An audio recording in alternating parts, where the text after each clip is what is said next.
Hello, and welcome to Monday Mug Mentions Week 10. We are 10 weeks in. We've been doing this for 10 weeks now, and I really appreciate you guys coming and joining me for a cup of coffee each week. This is a segment where I discuss some things in the tabletop industry that interest me over the course of a cup of coffee. So thanks for joining me today. I appreciate it. I've tried to update my camera to look a little bit better. Ian, good to see you. Hello, welcome. Mark, Jonathan, Jennifer, Brad. Hello, welcome to all of you. Thank you for joining me. It's good to see y'all this afternoon. Hope you're enjoying a cup of coffee. I've got my steaming hot cup that I just brewed right here in my, you'll see, Star Wars Day at Sea mug that my partner from Yanaguana Games got me when he went on this cruise, the Star Wars Day at Sea cruise. So let's get right into it. Let's take a look at the coffee that we're drinking this week, and it is Equal Exchange Organic Midnight Sun. While I take a sip, I'll say hello to Clinton and Ian who joined. Good to see y'all. Oh, that's hot, but that's delicious. So this is actually the second type of coffee that was sent to me by the wonderful Gil Mello, who has his segment like we talked about last week on the Board Game Breakfast with Dice Tower. So definitely check that out with Gil, and he's also got an awesome deal about the different kinds of craft beers. Craft Beer Nation, I think it's called, but he can double check and link that here when he gets here. Hello, Brad. Hello, Courtney. That's my lovely wife who is pregnant with our son, Corbin, who will be here on Thursday. I'm super excited, but I'm also super nervous, as anyone knows who's had kiddos. It's both butterfly moment and a little bit of nerves, right? So looking forward to that. Can't wait for Thursday to get here and to meet our little guy and for everything to go smoothly and safely. So Chandler, good to see you. Thank you for joining us this afternoon for a cup of coffee. This is a really delicious cup of coffee, I got to say. It's very, very rich, very bold. This is something I'd have with dessert or like after dinner. I don't think I would drink this every morning. It is a bold, bold coffee. It's very dark. It's really tasty, though. Thank you, Gil. This is a second. Both the coffees Gil sent me are probably in my top 10 of recent coffees tried, I would say. They are both delicious. The Tanzania coffee that he sent me was really, really good. And this Equal Exchange is equally good. Hello, David and David. We're having everyone join in pairs. We had Jonathan and Jonathan come in, and then David and David. So if we could get, another pair of people to come in at the same time, that'd be fantastic. I love that. All right, so let's get right into the mechanisms this week because I am in somewhat of a hurry. We have another appointment just to make sure that we're good to go for Thursday. So let's get right into it. This coffee is delicious. Once again, Gil Mello, I appreciate it. Thank you so much, sir. It is fantastic. So what I want to talk about this week is battle mechs. Nothing but battle mechs when it comes to mechanisms and games and how they're tied together and how they're different and how I love mechanisms that include mechs, big fat battle mechs. So there's two popular games, one that just came out and there's one that's been out for quite a while. One's tabletop, one's digital I'm going to talk about. I think we'll start with the tabletop one. It's been out for a while. Most people will know it. The digital, you might not know it. It's only been out for a couple weeks. Excuse me. That is some really tasty coffee, but it is strong. So let's see here. Everyone who's watching this should know Stonemaier Games is one of my favorite game companies, and they produce some amazing games. Scythe is one of my favorite games to play, although I don't get to play it as often as I'd like. But there's a very specific mechanism in Scythe that I want to talk about that I like, and that is the top and bottom actions for a worker placement game. And the idea that, hello, Dan and Dan. Oh, my goodness, this is incredible. Look at this. Okay, so we had Jonathan and Jonathan join back-to-back, David and David join back-to-back, and then Dan and Daniel join back-to-back. We need pairs, consistent pairs. Can we get a Jin and a Jin in here? Can we get a Brittany and a Brittany in here? What can we do? This is amazing. I don't know, this is very fortuitous. But hello, Dan Kotrup and Dan Zayas. It's good to see you both. Thank you for joining me for a cup of coffee. That is incredible that we've had 3 pairs come in the first few minutes. That's really, really fun. Okay, Scythe. The top and bottom actions are a really cool thing. It's you can't always take the top action and then take the bottom action unless you have the resources to take the bottom action. And if you're unaware of Scythe, it's a worker placement game with a map and area control, some battle to a certain extent. It's not heavily focused on combat. So you're moving mechs around in addition to workers. But you place your worker placement portion on a board in front of you. And when you do that, you get to do something really cool. You get to take this top action, carry it out. Those are usually things you can do almost no matter what, unless you're completely broke or something of that nature. And then you can take the bottom action afterwards if you have the resources to do so. So you've got these conditional worker placements that are really, really like. So, it's it drives how you play. If you have the resources to do both the top and bottom action, you're more inclined to do both things. Versus if you have, just none of the ability or none of the resource to get that, none of the resource or none of the ability to get that resource before you go to the bottom action, it can be tricky to want you to go towards that. So it's very, very fun to me to always watch how that drives people's play and drives their strategy. It's sort of an engine builder in that way because you sort of build up ways to upgrade certain actions, and I really enjoy that in Scythe. Brad said I finally got to play Scythe last weekend. I did poorly, but I really enjoyed it. That's one of the things. My first few games were very, very rough. Hello, Julie. Good to see you. John, Samuel, Harrison, Tim, John. Good to see you all. Fantastic for you to join. So Timothy Gay says you have a very soothing voice. Well, you're welcome, Tim. I do my best. That's as much as I can say. So I'm glad to have you here. Timothy Gay is one of my favorite board game luminary choice, sort of taste and trend makers / knowledge people. When Tim says a game is good, I usually have to play it because he's often right, all the way up into and including Mario Gamer, or Monopoly Gamer, which is sitting over there with all the Mario pieces. That's one of my favorite games to play with my son. So Tim Gay, he knows his stuff about board games. Let's see here. John Christopher said, "Am I late? Dang it! I just went to get more coffee." You're not late at all. We're drinking it right here. This is still a full cup. It's still got steam coming off it. Welcome. Thank you for joining us, John. Mike, thank you for joining us. Mom, thank you for being here. Good to see you again. It's really good to see you all. So again, Scythe's got some very, very fun and cool things going on with just that worker placement board. So one thing I'd like to see more of is that sort of worker placement with conditions upon what you can do, or a top and a bottom action, one action that leads to another, and that generally helps drive your engine and your play. Scythe does it in a very good way. I know that the Terra Mystica's got some of those same roots, it's that Scythe's got its roots in Terra Mystica, as a matter of fact. I haven't played the Gaia project yet. I would really like to try that out. I've heard it's a very, very good version or update on the idea of Terra Mystica. And there's some other games I've heard that do something similar, but if anybody knows the actual the mechanism that I'm talking about and knows of other games that exists in, I'd be super happy to hear about that. But I still think that space could be explored more. And I was thinking about it earlier today with something that when I was doing, I dropped a coffee bean earlier this week, and I threw it in the trash because I dropped it on the floor. And then I just thought about, oh my goodness, think about this coffee bean. This one little coffee bean, it dropped to the floor after traveling probably on a boat across an ocean and doing all these things in hopes of, if a coffee bean were conscious, right, in hopes of being ground. And then from there, it would be drunk, or somebody would drink the coffee and they would enjoy it. And that's like the purpose of the coffee, right?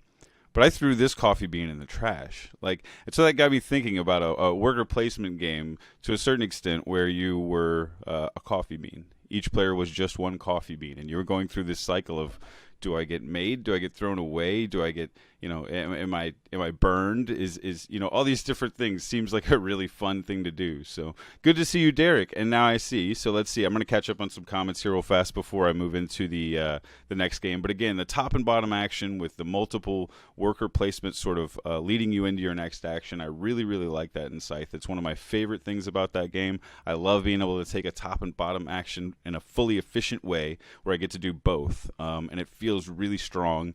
And I feel like I've accomplished something, and I built my engine and I've done well. So All right, so we'll move on to our next game, but before we do that, let's catch up on some comments. Tim said, "When I play Scythe, I constantly attack and lose, but have so much fun." That's the point; it's fun. I think that's great. I would love to play a game of Scythe with you, Tim, and let you just watch you just go ham on the whole board and try and deal with that. That's fun. So Rob said he recently bought Scythe, need to get it to the table. Once everything gets settled here, Rob, I'd be more than happy to play it with you and teach it to you. Dan says, I was just going to go get some more. How do you get coffee sponsors? I think I need to work on that. Gil just sent me a message. He was very kind, and my friends Matt and Alex have brought me some coffee as well. I do not expect anyone to send me coffee. I'm more than happy to get my own, and I really, really appreciate it. Gil, Matt, Alex, anyone who's done that. It's been so sweet of you. I really do appreciate it. Thank you. So Derek says, I've got my coffee. Rob says, when will we be drinking weird cat poop coffee? If that's a thing, that's going to take some courage, but I mean, I don't think I'll buy it, but if that's a thing. Tim says, oh, great, Derek's here. Derek says, Tim, why are you here? I think we know how this goes. And then Derek says, will the coffee beans question the existence of life? And I think that's sort of the point, is if you're a coffee bean, what's your purpose? What do you want to do? Do you want to be completely roasted well and then sent across to a fine roaster? Do you want to be, I don't know if this game's got legs, but it's an interesting idea to me to think about, instead of, this job you do as a coffee roaster or anything like that. Ian, sorry about your battery. We'll see you. So the idea of just being these inanimate things, like I could be a set of coffee mugs, and what kind of coffee gets put in me each day. And this has all been coffee themed, but it doesn't have to be that. You could be a corn kernel. It's anything like that. You can think sort of outside the box. So that's one of the things I've been thinking about just on game design, is rather than fulfilling human roles, just thinking about what could I be that's not the same as a human. I could be just a coffee bean per se.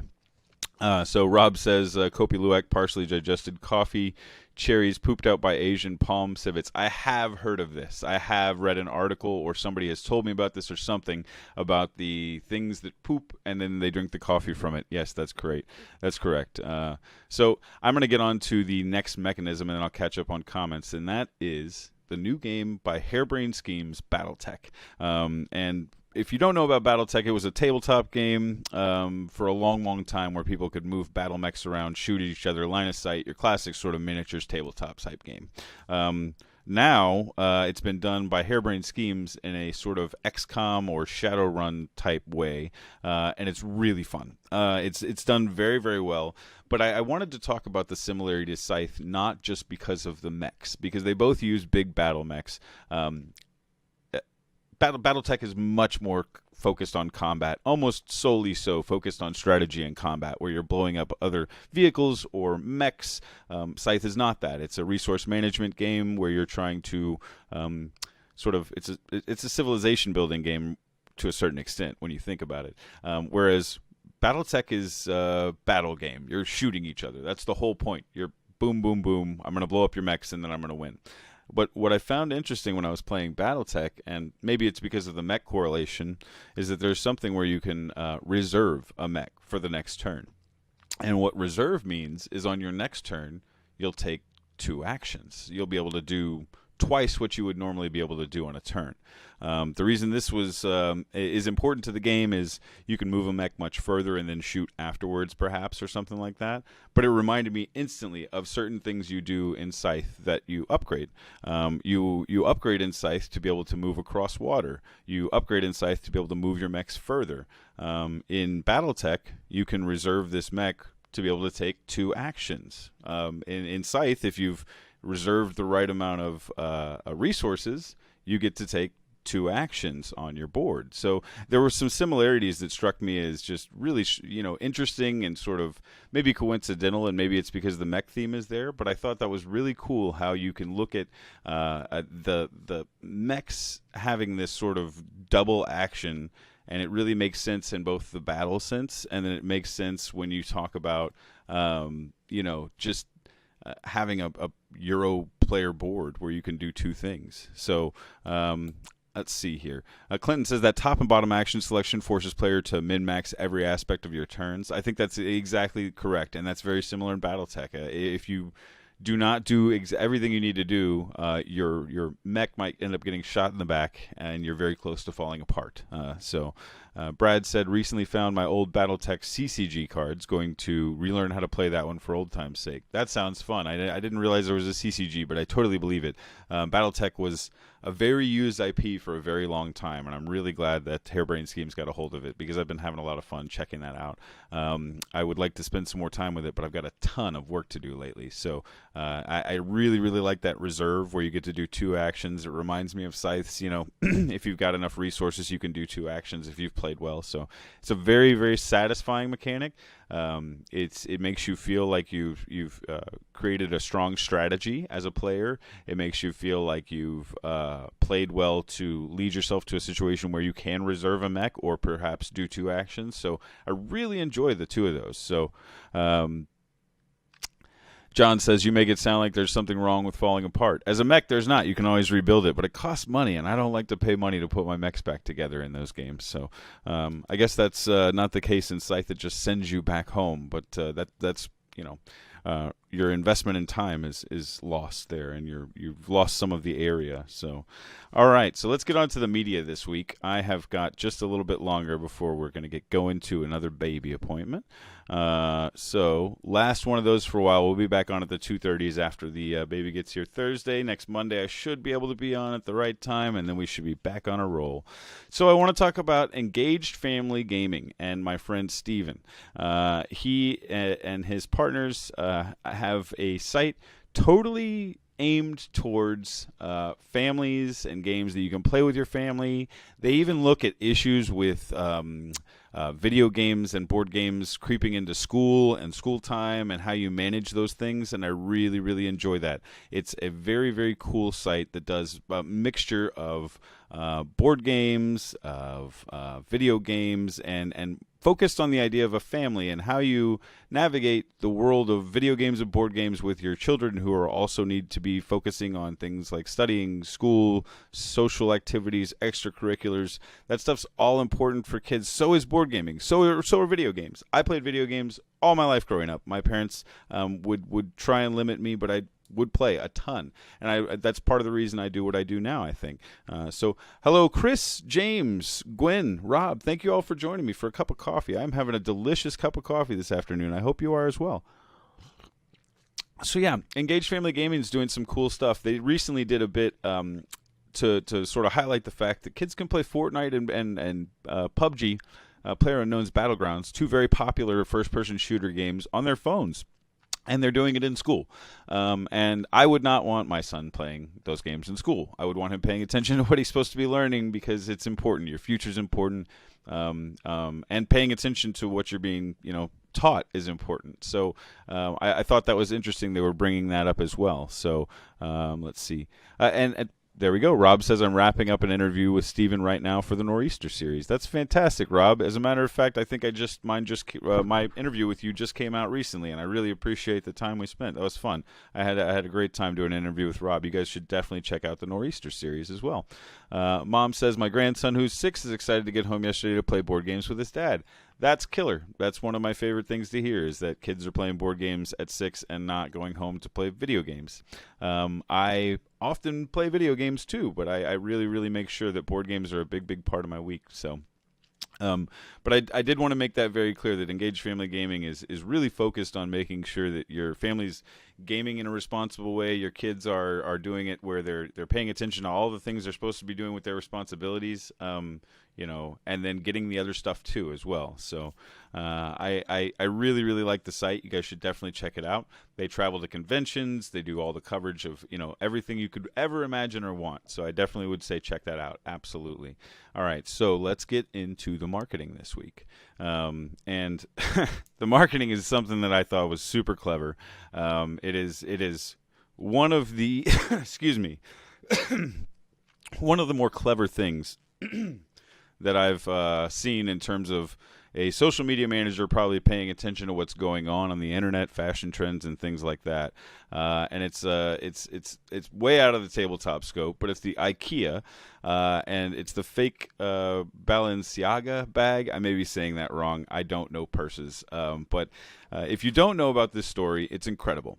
IKEA saw that a French bag maker was selling at Barney's a $2,400 purse that was a very large blue leather purse with two handle straps that went over.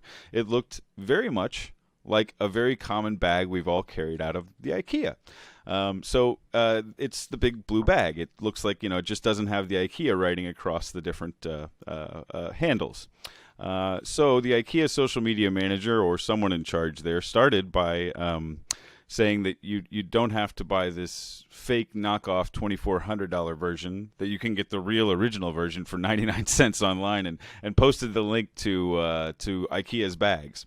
Now, this was clever in itself. This is just enough to catch just some social media fire and be a really funny thing, right?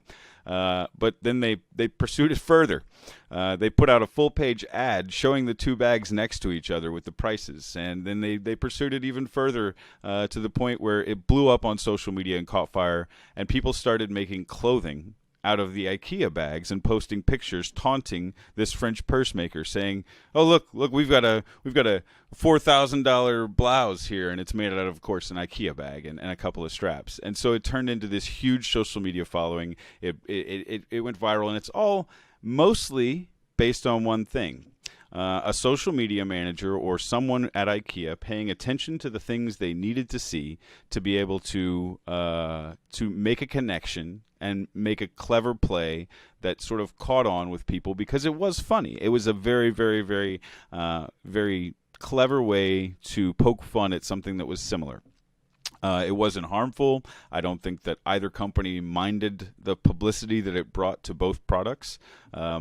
Maybe if you're the purse maker, you're not thrilled that your purse is being compared to a 99-cent IKEA bag, but it was so strikingly similar that I think there was no way to deny that it had a funny correlation. So it really was an interesting marketing ploy. You can read all about it. There's plenty of articles about it. This is about a year out, but I just recently was informed about it, and it was a hilarious situation just to hear about IKEA poking fun at a $2,400 purse and saying, look, you can get ours for 99 cents. And really just sort of, giving people another way to experience their company on social media. And IKEA doesn't do a massive amount of marketing in the way that most other companies do. They don't do a ton of commercials. I've seen a few billboards, but essentially they know that they've got this thing that no one else has, so they don't have to market the way that most traditional companies do. They also don't have to put storefronts in every single small city. They allow you to drive halfway across the earth to get to them. So they've definitely got an interesting way. But Timothy said, let's see, oh crap, I just bought the $2,400 version yesterday to carry games. Thanks, Johnny Come Lately. I'm so sorry, Tim. I apologize, and I'm sure that Barney's return policy is going to be brutal with that restock fee. Probably be at least $240 to $480, my friend.